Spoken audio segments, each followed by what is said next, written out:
রব্বুল আলামিন কোরআনে কারীমের মধ্যে ইরশাদ করতেছেন সূরা আহজাবের মধ্যে, লাকাদ কানা লাকুম ফি রাসূলিল্লাহি উসওয়াতুন হাসানাহ, লাকাদ কানা লাকুম ফি রাসূলিল্লাহি উসওয়াতুন হাসানাতুন লিমান কানা ইয়ারজুল্লাহ ওয়াল ইয়াউমাল আখির ওয়া যাকারাল্লাহু কাসীরা। সাদাকাল্লাহুল আযীম। আল্লাহ রাব্বুল আলামিন আমাদেরকে উদ্দেশ্য করে বলতেছে, যারা তার উপর বিশ্বাস করছে ঈমানদার, অবশ্যই তোমাদের জন্য, আমাদের সবার জন্য আল্লাহর হাবিব সাল্লাল্লাহু আলাইহি ওয়াসাল্লামের উসওয়া, যে জীবনের উত্তম আদর্শগুলা, তার জীবন যে চলছে, উত্তম ব্যবস্থাগুলা, উত্তম জিনিসগুলা, সেগুলা কি অনুকরণযোগ্য।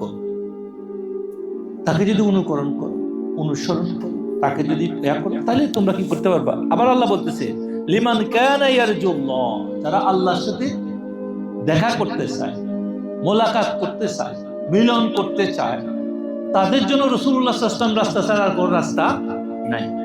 এরপর আবার বলতেছে ওয়াল ইয়াউমাল আখিরা, আখিরাতে যারা মুক্তির আশা করে, যারা শেষ বিফল কি করে, মুক্তির আশা করে। এরপর আবার আল্লাহ বলতে ওয়া যাকারাল্লাহ কাসীরা, আর যারা অধিক হারে আল্লাহকে স্মরণ করে, বেশি করে জিকির করে, এদের জন্যই একমাত্র। তাহলে মুত্তাকি হইতে হলে কি হইতে হবে? রাসূলুল্লাহ সাল্লাল্লাহু আলাইহি ওয়াসাল্লামের জীবন আদর্শকে আমাদের জীবনে পরিপূর্ণরূপে অ্যাকসেপ্ট করতে হবে। আর রমজান মাস আমাদেরকে সেই শিক্ষা